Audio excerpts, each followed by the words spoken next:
लहान सुनबाई, तू माझ्या आज्ञा पाळण्यास नकार दिलास. तुला याची शिक्षा नक्कीच मिळेल, असे म्हणत सासूने पल्लवीच्या डाव्या गालावर जोरदार थाप मारली. त्याचवेळी पल्लवीचा नवरा रोहन ऑफिसमधून घरी आला. त्याच्या डोळ्यासमोर त्याच्या गर्भवती पत्नीला इतक्या जोरात मारण्यात आले की तो क्षणभर स्तब्ध उभा राहिला. त्यानंतर तो रागाने म्हणाला, आई, तू काय केलंस? तू पल्लवीवर हात उचललास? अगं, ती गर्भवती आहे. तुला दिसत नाही का? त्याची आई त्याच्याकडे रागाने पाहत म्हणाली, लग्न झाल्यास लगेच तू तुझ्या बायकोची बाजू घ्यायला लागलास. अरे, मी तिला सांगितलं की माझ्या खोलीची फरशी खूप घाणेरडी झाली आहे. कृपया बसून ती व्यवस्थित पुसून टाक. मग ती नाटकं करून दाखवायला लागली की मी गर्भवती आहे. मी बसून फरशी पुसणार नाही. ते करायलाच हवं का?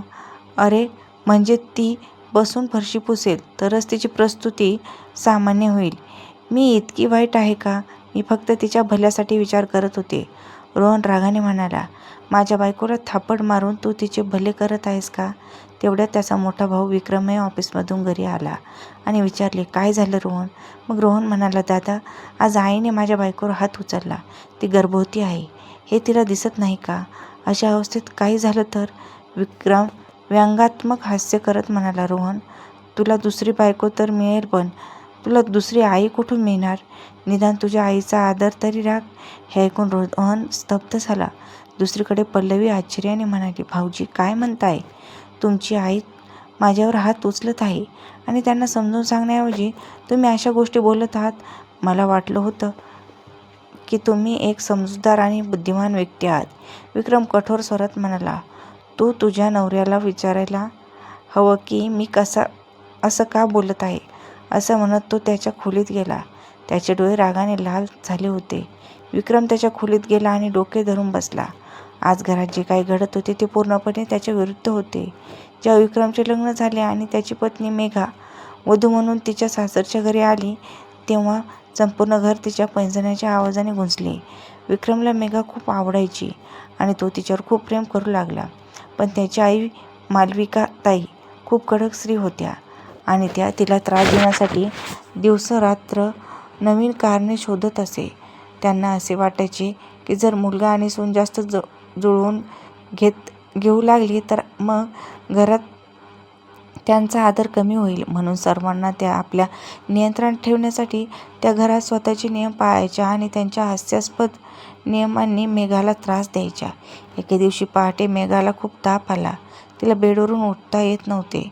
म्हणून विक्रमने ऑफिसमधून सुट्टी घेतली होती. त्याला माहीत होते की त्याची आई कोणतेही काम करणार नाही, म्हणून तो स्वतः स्वयंपाकघरात काम करत होता. त्याला स्वयंपाकघरात काम करताना पाहून मालविकाताई संतापल्या आणि लगेच त्या मेघाच्या खोलीत गेल्या आणि तिला खडसावले, सुनबाई, तुझा नवरा स्वयंपाकघरात काम करत आहे आणि तू इथं बेडवर झोपून आहेस. तू काही राणी आहेस का जिथे तू इतका वेळ झोपली आहेस? मेघा हळू आवाजात म्हणाली, आई, मला बरं वाटत नाही.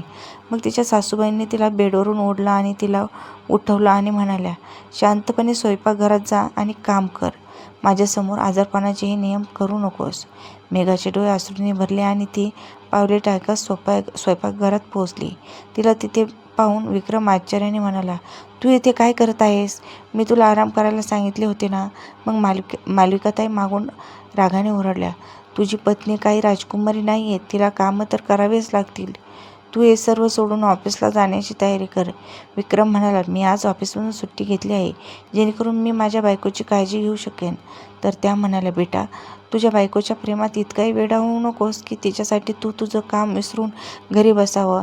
शांतपणे जा आणि ऑफिसला जाण्यासाठी तयार हो. विक्रमच्या हातात एक ग्लास होता. त्याने जोरात ग्लास स्लॅबवर ठेवला आणि म्हणाला, मी ऑफिसला जाणार नाही. तर मालविकाताई म्हणू लागल्या, अरे देवा, काय वेळ आली. माझा मुलगा बायकोच्या नादात माझं काहीच ऐकत नाही आहे. त्या जोरजोरात रडू लागल्या. मग त्यांचा धाकटा मुलगा रोहन खोलीतून बाहेर आला आणि म्हणाला, दादा, तू तुझ्या आईला तुझ्या बायकोसाठी रडवत आहेस का? तुला दुसरी बायको मिळेल, पण आईला रडून तुला कधीच शांती मिळणार नाही. जर तुझ्या आईला काही झालं तर तुला दुसरी आई कुठून मिळेल? हे ऐकून विक्रमने आश्चर्याने त्याच्याकडे पाहिले आणि म्हणाला, माझ्या पत्नीसोबत जे काही घडत आहे ते तुझ्या पत्नीसोबत घडले असते तर तू काय केले असते? मग रोहन म्हणाला, मी तर फक्त माझ्या पत्नीला समजावून सांगितलं असतं की ती थोडं आईप्रमाणे वागलं पाहिजे. आईच्या बोलण्याचा विरोध करण्यात काय अर्थ आहे? विक्रम रागाने म्हणाला. जर नवरा आपल्या पत्नीला तिच्या सासरच्या घरात साथ देत नसेल तर तिचे दुःख कोणीही समजत नाही. ती तुझी पत्नी नाही, ती तुझी वहिनी आहे. कदाचित म्हणूनच तुला तिचं दुःख समजत नाही. म्हणूनच तू मोठ्या मोठ्या गोष्टी बोलत आहेस. तू लग्न करशील तेव्हा मी बघेन तू काय करतोस ते. असे म्हणत तो मेघाला खोलीत घेऊन गेला आणि तिला बेडवर आराम करायला सांगितले. त्यानंतर मालविकाताई दिवसभर बडबडत राहिल्या पण विक्रमला त्याची पर्वा नव्हती. तो त्याच्या पत्नीची खूप काळजी घेत होता, पण त्याला रोजचे नाटक आवडत नव्हते आणि तो असा विचार करत होता की घरातील वातावरण असे बिघडत चालले आहे. म्हणून एके दिवशी तो मालविकाताईला म्हणाला, हे बघ आई, तू प्रेमाने आणि मिळून मिसळून जगायला शिकले पाहिजे, नाहीतर एक दिवस मी घर सोडून जाईन. मग मालविकाताई म्हणाल्या, जर तू घर सोडले तर मी तुला एक पैसाही देणार नाही आणि घर सोडून जाणे इतके सोपे नाही. तू कुठे राहणार? रोहनही रागात म्हणाला, दादा, वहिनीमुळे तुला आम्हाला सोडून जायचं आहे का? विक्रमने त्याला समजावून सांगितले, आई जुन्या पद्धतीची आहे, पण तू विचार कर, त्यामुळे घराचं वातावरण दिवसेंदिवस बिघडत चाललं आहे. अशा वातावरणात कोण राहणार? तर रोहन म्हणाला, मग तुझ्या बायकोला समजावून सांग की तिने काही तडजोड करायला जगावे. प्रत्येक कुटुंबात सुनेला थोडी तडजोड करावीच लागते आणि खूप काही सहन करावे लागते. यावर विक्रमला राग आला आणि तो विचार करू लागला की तो लवकरच भाड्याच्या घराची व्यवस्था करेल. दरम्यान रोहनसाठी एक चांगला प्रस्ताव आला आणि त्याने पल्लवीशी लग्न केले. लग्नाच्या 4 महिन्यातच पल्लवीने ती गर्भवती असल्याचे जाहीर केले. यावर मालविकाताई मोठ्या सुनेला टोमणे मारू लागल्या. तुझ्या लग्नाला 2 वर्ष झाली आहेत, पण तू अजून आई झाली नाहीस. तुझ्यासारख्या वाहन सुनेला मी घरातून हाकलून लावीन आणि विक्रमचे पुन्हा लग्न करेन. विक्रमला आता ती सहन झाली नाही. तो मेघाला म्हणाला, तू काही दिवसासाठी तुझ्या आईवडिलांच्या घरी जा. मी कुठेतरी भाड्याने घराची व्यवस्था करेन. त्यानंतर तू थेट आल्यावर घरी येऊ शकतेस. मला हे रोजचे त्रास सहन होत नाही. मेघाही शांतपणे तिच्या आईच्या घरी गेली. तेव्हापासून मालविकाताईचे संपूर्ण लक्ष धाकट्या सुनेवर होते आणि आता ते तिच्या मागे लागल्या होत्या. तिला टोमणे मारणे, शिव्या देणे लागल्या होत्या. धाकटी सून थोडी जास्त सहनशील असली तरी ती बदल्यात काहीही बोलत नव्हती. पण आज जेव्हा तिने एखादं काम करण्यास नकार दिला तेव्हा मालविकाताईंनी तिच्यावरही हात उचलला होता. तेव्हाच रोहनला जाणवले की त्याच्या पत्नीसोबतही काहीतरी चुकीचे होत आहे आणि तोही बायकोच्या समर्थनार्थ बोलता. विक्रमला वाटले की आज कदाचित त्याच्या धाकट्या भावाला त्याची आई किती चुकीची आहे हे कळले असेल. थोड्या वेळाने दरवाजा ठोठावल्याचा आवाज आला. विक्रमने रोहनला त्याच्यासमोर उभे असलेले पाहिले. तो खोलीत आला आणि दाटलेल्या कंठाने म्हणाला, दादा, मला माफ कर. जेव्हा वहिनीसोबत वाईट घडले तेव्हा मी तिचे दुःख समजू शकलो नाही. मला वाटायचे की वहिनीला आईसोबत समजूतदारपणे कसे वागायचे हे माहीत नाही. पण आज जेव्हा माझ्या पत्नीसोबत काहीतरी चूक झाली तेव्हा मला जाणवले की माझी आई किती चुकीची आहे. आता मलाही माझ्या पत्नीला अशा वातावरणात ठेवायचे नाही. असे म्हणत त्याने भावाला मिठी मारली आणि रडू लागला. मग विक्रम दबलेल्या आवाजात म्हणाला, मी भाड्याच्या घराची व्यवस्था करत आहे. मला आता या घराचे विषारी वातावरण सहन होत नाही. मालविकाताईंनीही त्यांचे संभाषण ऐकले होते आणि त्या मागून बडबडत म्हणाल्या, तुम्हाला घर सोडायचे आहे तर निघून जा, पण मी माझ्या सर्व मालमत्तेतून तुम्हाला एक पैसाही देणार नाही, कारण घर माझ्या नावावर आहे आणि माझे पेन्शन माझ्यासाठी पुरेसे आहे. रोहन हात जोडून म्हणाला, आई, मी तुला खूप आधार दिला, तुला साथ दिली, पण मला कळते की तू माझ्या बायकोलाही त्रास देत आहे. आज मलाही वहिनीचे दुःख जाणवत आहे आणि जीवन जगण्यासाठी शांती जास्त महत्त्वाची आहे, संपत्ती नाही. म्हणूनच आम्ही दोघे आता घर सोडू. मालविकाताई म्हणाल्या, तुम्हाला हवे तसे करा, मला काही फरक पडत नाही.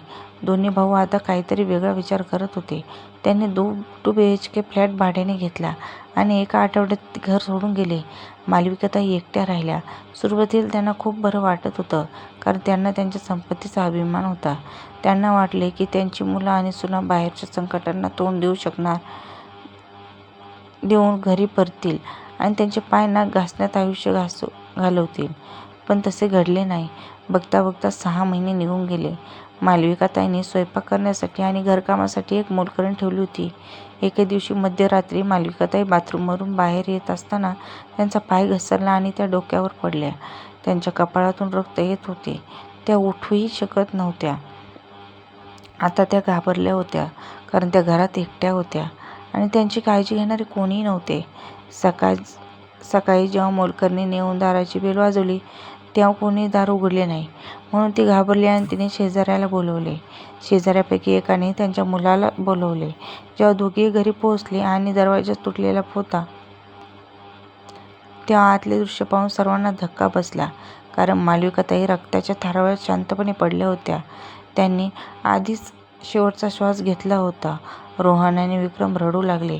त्यांना वाटू लागले की त्यांच्या आईच्या अहंकारामुळे आणि हट्टीपणामुळे त्यांची ही अवस्था झाली आहे. दोन्ही भाऊ आता घरी परतले होते. आईच्या चुकीच्या कृत्यामुळे त्यांना घर सोडावे लागले. त्याचे त्यांना खूप वाईट वाटत होते. आणि आता आई हे घर आणि संपत्ती कायमची सोडून गेली होती. तर मित्रांनो, जेव्हा कुटुंबात आदर आणि काळजी शक्ती आणि सत्ता म्हणून लादली जाते, तेव्हा ते संबंध तुटतात. वडीलधाऱ्यांचा आदर तेव्हाच टिकतो जेव्हा ते त्यांचे अनुभव प्रेमाने आणि समजूतदारपणे शेअर करतात, ना की नियंत्रणाच्या शस्त्राच्या रूपात.